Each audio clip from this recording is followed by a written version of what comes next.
this lesson we're going to talk about first situational training. In training methodology of practical Chinese boxing, situational training is very important.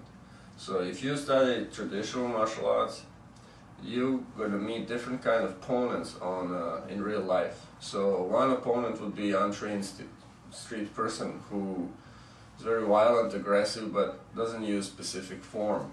Another kind of opponent would be more like a wrestling type of person who are trying to grapple you and grab you, and so you better be ready to apply your skills against this kind of person. And last kind of opponent would be a kickboxing type person who moves around and tries to hit you.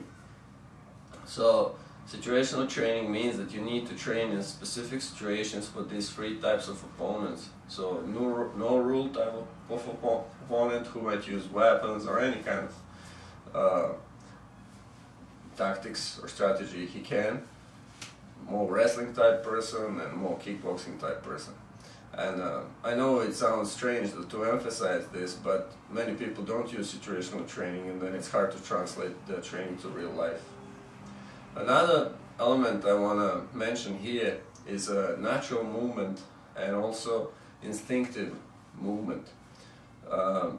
Whatever you learn should feel natural to do, and it should feel spontaneous. So what I mean by the easiest way to explain it is with a simple technique, a push.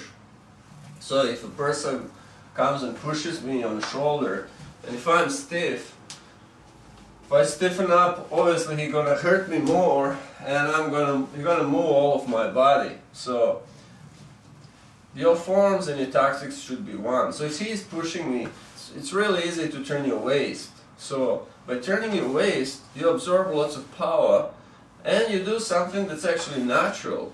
And if you notice, my hand naturally wants to rise. So I might as well grab his arm. If I decide to punch them, it's easy to punch them. If I decide to lock them, or I might even pull him to the side and take an angle. But the beginning of the action was real simple. He went to push me, I just gave to his force, roll with it, establish control.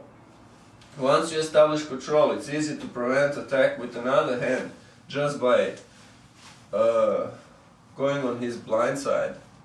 And so you notice, for me, natural movement means that you're not going to oppose the force and get hit. You're going to go with it and use momentum to create your own force.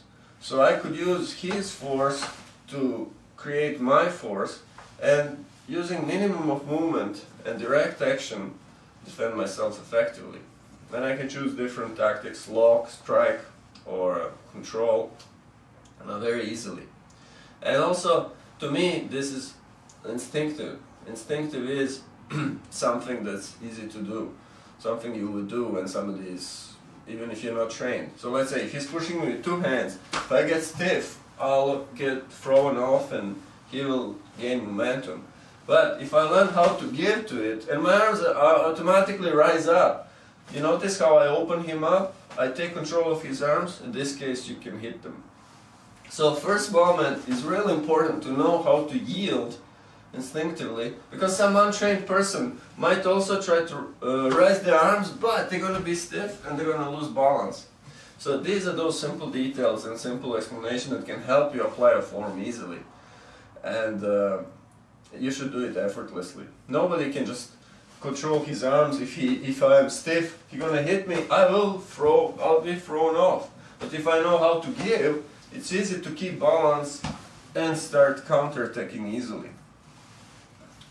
I hope this gives you an idea of what we mean by this.